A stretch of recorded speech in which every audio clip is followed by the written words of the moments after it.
Assalamu alaikum wa rahmatullahi wa barakatuh, mes frères et sœurs en humanité et en foi. Aujourd'hui, nous allons ouvrir un chapitre de vérité, de mystère et de destin divin. Un sujet qui fait trembler les cœurs des croyants sincères, l'apparition du Mahdi. Installez-vous dans la paix, écoutez avec le cœur, car ce que vous allez entendre aujourd'hui pourrait bien vous préparer à ce qui vient. Depuis des siècles, les cœurs des croyants vibrent à l'évocation de son nom. Le Mahdi, le guide attendu. Celui que le monde, dans son chaos, réclame sans le savoir. Mais ce que peu savent, c'est que le Mahdi lui-même ne veut pas de ce rôle. Il ne le choisit pas. Il ne se lève pas par ambition. Il sera poussé, forcé par le décret d'Allah, traîné jusqu'à la Kaaba, entre la peur et la soumission totale à la volonté divine. Ce n'est pas une légende. Ce n'est pas une invention de l'imaginaire. C'est une vérité prophétique, transmise dans les hadiths authentiques du prophète. Il s'agit d'un destin inéluctable, d'une mission céleste que nul ne peut fuir. Et toi, qui écoutes, es-tu prêt pour ce temps ? Es-tu prêt pour ce moment où l'histoire basculera vers son dernier acte ? Car le Mahdi ne surgira pas dans un monde de paix, mais au bord de l'effondrement. Le fardeau du destin, quand le silence devient un appel, il y a des silences qui ne sont pas vides, mais pleins. Pleins d'un poids invisible, d'une douleur sacrée que peu peuvent comprendre. Dans ce silence, certains se perdent, d'autres y sont choisis. Choisis non pas pour leur force, mais pour leur capacité à endurer ce que le commun des mortels rejetterait d'instinct. Il y a des âmes que Dieu façonne dans le secret, loin des regards, loin des éloges. Des âmes préparées dans l'ombre pour briller un jour, non par volonté propre, mais parce qu'un monde en ruine criera leur nom. Le Mahdi, un nom prononcé avec crainte, espoir et mystère. Mais derrière ce nom, il y a un homme. Un homme que rien ne destinait, extérieurement, à porter un fardeau aussi immense. Il n'a pas cherché cette charge. Il ne s'est pas levé un matin en disant « Je suis l'élu ». Non, il a pleuré, douté, combattu ses pensées. Il s'est senti indigne, submergé, parfois même brisé. Et c'est précisément là que Dieu l'a formé. Car ceux qu'Allah choisit ne sont pas ceux qui crient pour être vus. Ce sont ceux qui s'effacent dans leur sincérité, qui tombent sans foi, mais qui se relèvent pour lui. Et un jour, alors qu'il pensera avoir échappé à ce feu, Allah l'appellera, doucement, puis puissamment, comme un rappel qui ne peut être ignoré, comme un écho divin qui bouscule jusqu'aux os. Ainsi est-il écrit, Allah choisit des messagers parmi les anges et parmi les hommes. Sourate Al-Hajj 22-75. Ce choix n'est pas une récompense. C'est une responsabilité qui consume, qui éprouve, qui isole. C'est une couronne faite d'épines, portée non avec orgueil, mais avec larmes. Le Mahdi n'aura pas le luxe de dire non. Quand viendra l'heure, il devra répondre à l'appel, même si son cœur tremble. Car ce n'est pas un rôle qu'il prend, c'est un rôle qui le prend. Et toi qui écoutes ces mots, as-tu déjà senti cette sensation étrange, celle d'être interpellé sans savoir par quoi, comme si quelque chose de plus grand que toi te murmurait un secret que tu n'es pas encore prêt à entendre. Tu ne veux pas de cette charge, tu ne la comprends pas, tu préfères ton confort, ta normalité, ton silence. Mais si un jour Allah te montre un chemin que tu n'as jamais demandé, que feras-tu ? Te cacheras-tu ? Ou auras-tu le courage de dire « Je ne suis pas prêt, Seigneur, mais si tu me veux, me voici ». Le Mahdi ne sera pas un super-héros, il ne sera pas parfait, il sera juste choisi. Et c'est ce qui le rendra grand. Peut-être que toi aussi, dans ton propre silence, tu es en train d'être façonné. Pas pour porter le monde, mais peut-être pour porter une lumière dans un cœur, une parole dans une nuit, un espoir dans un désert. Et si ton silence était un appel déguisé ? L'homme qui refusait d'être connu, Il marche parmi les hommes comme une ombre paisible. Rien en lui ne crie l'exception. Il ne parle pas fort. Il ne cherche ni la gloire, ni les projecteurs. Il évite les foules, les disputes, les exagérations. On le croise peut-être dans une mosquée de quartier, assis au fond, tête baissée. Ou dans une rue ordinaire, tendant la main à un pauvre sans que personne ne le voie. Il pleure parfois dans sa prière. Non pas pour demander des richesses, mais parce que son cœur porte un secret trop lourd pour être partagé. Imagine cet homme. Il entend les rumeurs. Il voit les injustices, les larmes des orphelins, les rires vides des puissants, les terres piétinées par l'oppression. Il ressent cette douleur sourde que peu perçoivent, mais il ne dit rien. Il ne lève pas la voix, pas encore. Pourquoi ce silence? Pourquoi ce retrait alors que t'en cries au nom de la vérité? Parce qu'il sait que s'il parle maintenant, les regards se tourneront vers lui. Il sait que s'il se montre, il sera rejeté. Et surtout, il sait qu'il n'a pas le droit de s'élire lui-même. L'élu de Dieu ne se proclame pas. Il est proclamé par les circonstances, par les signes, par la nécessité. C'est ce que souligne ce verset si puissant. Et ton Seigneur crée ce qu'il veut et choisit. Il ne leur appartient pas de choisir. Sourate Al-Qasas 28-68. Le Mahdi ne viendra pas avec un slogan, un discours flamboyant ou une campagne. Il ne dira pas « Je suis celui que vous attendez ». Ce seront les autres qui diront « C'est lui, c'est forcément lui ». Et même alors, il hésitera, il reculera. Parce qu'il connaît le poids du rôle, parce qu'il ne veut pas être prisonnier de l'illusion. Le vrai élu est souvent le plus réticent, parce qu'il a goûté à l'humilité, parce qu'il sait que chaque position élevée est un compte à rendre devant Dieu. Il se méfie de la célébrité comme d'un poison. Il ne cherche pas la lumière. Il cherche à disparaître dans celle d'Allah. Peut-être que toi aussi, tu ressens ce paradoxe. Vouloir servir, mais craindre d'être vu. Vouloir aider, mais fuir la reconnaissance. Tu sens parfois une responsabilité en toi, mais tu t'enfuis dès qu'on t'applaudit. C'est peut-être un signe, non pas que tu sois le Mahdi, mais que tu sois vrai. Et si quelqu'un venait à toi aujourd'hui en te regardant droit dans les yeux et te disait « C'est toi, on a besoin de toi », que ferais-tu? Tu rirais? Tu pleurerais? Tu fuirais? Ou peut-être que tu t'agenouillerais, les mains tremblantes, en murmurant « Seigneur, je ne suis pas prêt. Mais si c'est toi qui choisis, je te fais confiance. » Car c'est cela, l'essence du serviteur choisi. Il ne désire pas être reconnu. Il désire seulement ne pas trahir ce que Dieu attend de lui. Et c'est dans cette discrétion, dans cette sincérité profonde, que les plus grands sont révélés. Le moment du soulèvement, quand la terre appelle le ciel, il viendra un moment où le silence du monde sera plus assourdissant que le bruit des bombes.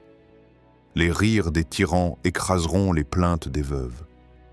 Les chaînes des esclaves modernes deviendront invisibles mais lourdes. Les puissants rédigeront les lois, pendant que les justes seront jetés en prison. Et chaque écran, chaque discours, chaque décision politique semblera crier « l'injustice a gagné ». Mais ce ne sera qu'une illusion.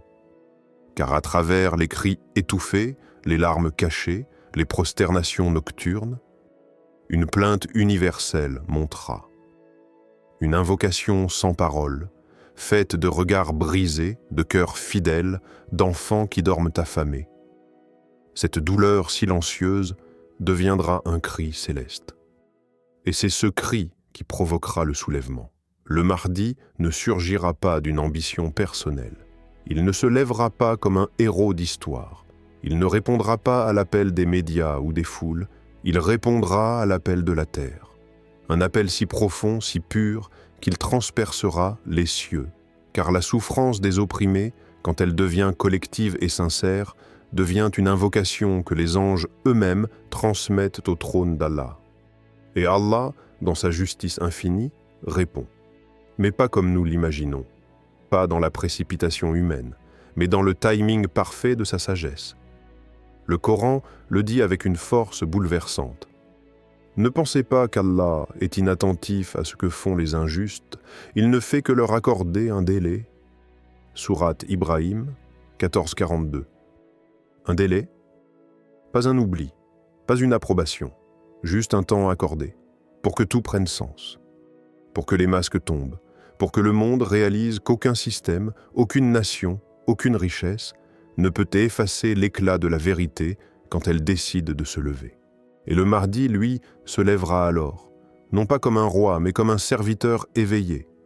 Il ne viendra pas pour dominer, mais pour réparer. Il ne viendra pas pour régner, mais pour restaurer. Son regard ne portera pas de fierté, mais de tristesse. Tristesse d'un monde qui a oublié Dieu et qui le redécouvre à travers la douleur. Ce ne sera pas un moment glorieux. Ce sera un moment grave, un tournant cosmique où les cieux s'inclinent sur la terre, où l'histoire change de direction, non par les mains de ceux qui crient, mais par l'intervention de celui qui entend tout, voit tout et n'oublie jamais. Et toi, dans ce monde fatigué, où es-tu? Ton cœur fait-il partie de ceux qui prient en silence? Ton âme gémit-elle en secret pour une justice divine? Ton front a-t-il connu la terre froide de la prosternation, dans les nuits où personne ne regarde? Peut-être que ce ne sera pas ton nom qui sera proclamé. Mais si ton cœur est parmi ceux qui appellent sincèrement, alors tu es déjà du côté de la lumière. L'âme éprouvée, entre fuite et soumission. Il y a des combats qu'on ne choisit pas. Et il y a des âmes que Dieu choisit, même quand elles tremblent. Le Mahdi ne se lèvera pas avec le sourire d'un héros de légende. Il ne marchera pas la tête haute en criant sa mission. Non, il pleurera. Dans le secret de la nuit, loin des regards, pas de peur, mais d'une douleur profonde, celle de devoir porter ce que d'autres fuiraient. Ce n'est pas la peur de l'échec qui le brisera, c'est la peur de décevoir celui qui l'a choisi. Car ce rôle, ce fardeau, ce n'est pas un trône doré. C'est une croix d'or que seul un cœur brisé peut soulever. Et dans son cœur, il y aura ce cri silencieux. Pourquoi moi? Pourquoi maintenant? Il connaîtra la fuite intérieure, le désir de s'effacer, le rêve de n'être qu'un simple adorateur, sans titre, sans fardeau. Il voudra s'éloigner, se perdre dans l'anonymat, comme un homme qui refuse une lumière trop forte pour ses yeux. Et pourtant, Allah ramène toujours ceux qu'il aime. Il les rattrape, il les entoure, il les façonne dans l'épreuve jusqu'à ce qu'ils deviennent dignes du rôle. Non par force, mais par soumission. Comme Yunus alayhi salam, le Mahdi passera par ce moment de fracture. Ce moment où l'on pense pouvoir s'éloigner du destin, où l'on croit pouvoir échapper à la pression divine. Mais la vérité rattrape toujours l'âme choisie. Écoute ce passage lourd de sens. Et Dunnun, Jonas, il partit, irrité. Il pensa que nous n'allions pas le contraindre. Puis il cria dans les ténèbres, « Il n'y a de Dieu que toi, gloire à toi. J'ai été parmi les injustes. » Sourate Al-Anbiya, 21, 87. Ce cri dans les ténèbres, c'est peut-être celui du Mahdi, mais c'est aussi le tien, le mien, celui de toute âme éprouvée, acculée entre le devoir et le désir de fuir, car obéir à Dieu ne signifie pas ne jamais douter. Cela signifie se relever après chaque doute, revenir encore et encore, malgré la fatigue, malgré la peur, malgré soi. Le Mahdi ne sera pas un homme au cœur dur, ce sera un cœur tendre, meurtri, mais qui dit oui, même quand tout en lui voudrait dire non. Et toi? Quand la vie t'impose ce que tu n'as pas choisi, quand Dieu t'ouvre une porte que tu ne voulais pas franchir, quand ton cœur gémit et que ton âme voudrait disparaître, répondras-tu malgré tout? Te soumettras-tu à une volonté qui te dépasse ou fuiras-tu vers l'illusion d'une paix sans responsabilité? Car le véritable serviteur ne se mesure pas à sa force, mais à sa soumission quand il est brisé. Et parfois, c'est justement cette fissure qui laisse entrer la lumière. Les signes se multiplient, une reconnaissance spirituelle. Il y a des vérités que l'œil ne peut voir, des vérités qui vibrent, qui passent dans l'air, dans les rêves, dans les soupirs profonds que l'on pousse sans comprendre pourquoi. Ce n'est pas le monde qui change, c'est la fréquence à laquelle ton âme commence à entendre. Le Mahdi ne viendra pas comme un éclair qui surprend tout le monde. Il ne surgira pas dans un vide absolu, non. L'univers entier, visible et invisible, vibrera avant lui. Les signes ne seront pas faits de flammes qui tombent du ciel ou d'astres éclatants. Ils seront faits de troubles silencieux, de douleurs inexplicables, de désirs profonds de vérité. Des gens ordinaires, un jour, s'arrêteront au milieu de leur vie et ressentiront quelque chose. Un frisson, un vertige, un appel. Les injustices deviendront insupportables, non parce qu'elles auront empiré, mais parce que les cœurs auront changé de sensibilité. Les âmes prêtes percevront dans les événements mondiaux un fil, un rythme, une cohérence divine, un souffle nouveau, et puis il y aura ces rêves, ces pressentiments, ces regards que l'on croise, comme si deux âmes s'étaient reconnues à travers les âges. Des paroles simples qui font pleurer, des versets entendus 1000 fois qui soudain transpercent le cœur. Ce ne sera pas spectaculaire. Ce sera intime, intérieur, profond. Écoute ces mots du Coran. Ils semblent murmurer ce mystère, et nous leur montrerons nos signes dans l'univers et en eux-mêmes, jusqu'à ce qu'il leur devienne évident que c'est cela, la vérité. Sourate Fussilat 41, 53. Les signes sont déjà là, dans le ciel chargé, dans les crises mondiales, dans l'essoufflement des âmes, mais aussi dans toi. As-tu déjà eu cette sensation que le monde allait basculer? As-tu déjà senti, dans la solitude d'une nuit, qu'il y avait quelque chose de grand qui approchait? As-tu déjà pleuré sans raison, en entendant des mots qui t'ont touché comme s'ils t'étaient destinés depuis toujours? Ces signes ne sont pas extérieurs. Ils sont imprimés dans ton âme. Et c'est cela, la reconnaissance spirituelle. Ce n'est pas une proclamation publique. C'est une intimité avec le divin qui te prépare sans bruit. C'est comme un voile qu'Allah soulève lentement devant les cœurs prêts à voir. Le Mahdi ne sera pas reconnu par des pancartes, mais par des cœurs éveillés, des regards qui savent, des âmes qui frémissent. Et si tu ressens quelque chose, un écho, une douleur douce, un appel sans nom, peut-être que ton âme sait, peut-être qu'elle a vu quelque chose, que ton esprit n'a pas encore compris, alors écoute, ressens et prépare-toi, car la vérité arrive toujours d'abord dans les cœurs, une destinée écrite dans les cieux. Il existe un livre que nul ne peut effacer, un registre silencieux, invisible aux yeux du monde, mais que les anges consultent chaque jour. C'est dans ce livre que le Mahdi est mentionné, son nom, son heure, son épreuve. Il ne l'a pas choisi, il ne s'est pas présenté. Il n'a pas levé la main, mais le ciel l'a désigné. Il est celui que l'univers attend sans le nommer, celui que l'oubli des hommes ne pourra empêcher d'émerger, car Allah ne dépend d'aucun rappel humain pour faire éclore ses promesses. C'est là que commence le vertige. Comment un homme ordinaire, peut-être aujourd'hui perdu dans l'anonymat d'un quartier, peut-il porter une lumière si lourde? Comment une simple âme peut-elle porter en elle une guerre, une renaissance, une miséricorde mondiale? Parce que tout est déjà écrit. Rien ne leur arrivera que ce qu'Allah a prescrit pour eux. Sourate At-Tawbah 9:51. Cette phrase est comme un roc. Elle est vertigineuse et pourtant apaisante. Elle t'arrache à l'illusion du contrôle et elle te rend à ce qui est réel, la volonté d'Allah.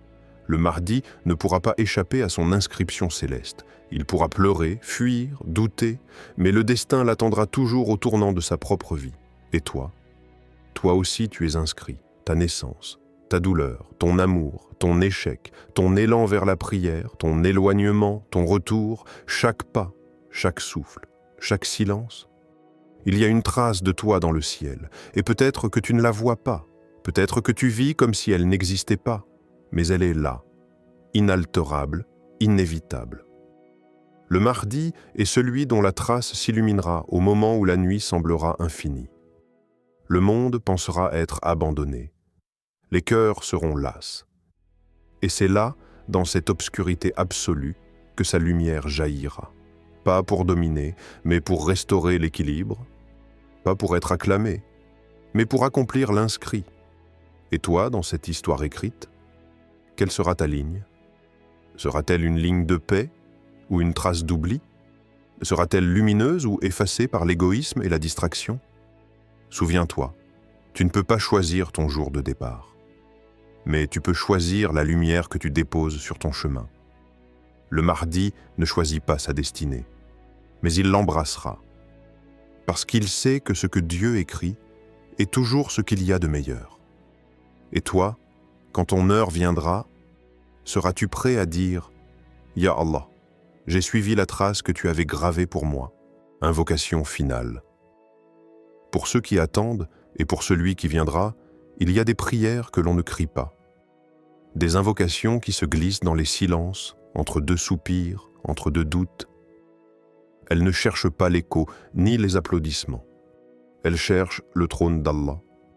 Et ce soir, cette invocation est pour ceux qui guettent, et pour celui qui s'avance dans Ya Allah, toi qui fais naître l'aube dans le creux des nuits noires, toi qui entends les douleurs avant qu'elles ne deviennent des mots, toi qui connais les élus avant qu'ils ne se reconnaissent eux-mêmes. Fais que nos cœurs soient clairs comme l'eau quand viendra ton serviteur. Ne nous laisse pas être de ceux qui doutent, ni de ceux qui détournent le regard. Fais de nous des témoins éveillés, pas des spectateurs endormis. Prépare nos âmes. Renforce nos cœurs, illumine nos yeux, non pas pour voir un visage, mais pour reconnaître ta vérité. Seigneur, ne dévie pas nos cœurs après nous avoir guidés, et accorde-nous ta miséricorde. Tu es certes le grand donateur. Sourate Al-Imran 3.8. Ya Rab, nous ne voulons pas suivre un nom, nous ne voulons pas courir derrière une rumeur. Nous voulons suivre ta lumière, même si elle vient voiler, même si elle nous dérange, même si elle exige de nous l'effort de la foi. Protège celui que tu as choisi. Épargne-lui la trahison des cœurs faibles. Apaise ses nuits, soulage son fardeau, et entoure-le de compagnons sincères, discrets, solides. Fais que les cœurs qui l'attendent soient dignes de sa venue. Fais que ceux qui le soutiendront ne cherchent ni honneur ni pouvoir, mais seulement ton agrément. Et s'il est parmi nous aujourd'hui, inconnu, caché, silencieux, alors garde-le sous ta protection, jusqu'au jour où tu ordonneras à sa lumière de briller. Ya Allah, fais de cette époque une époque de préparation, fais de notre attente une adoration, et fais de notre vigilance une preuve de notre amour pour toi. Amin.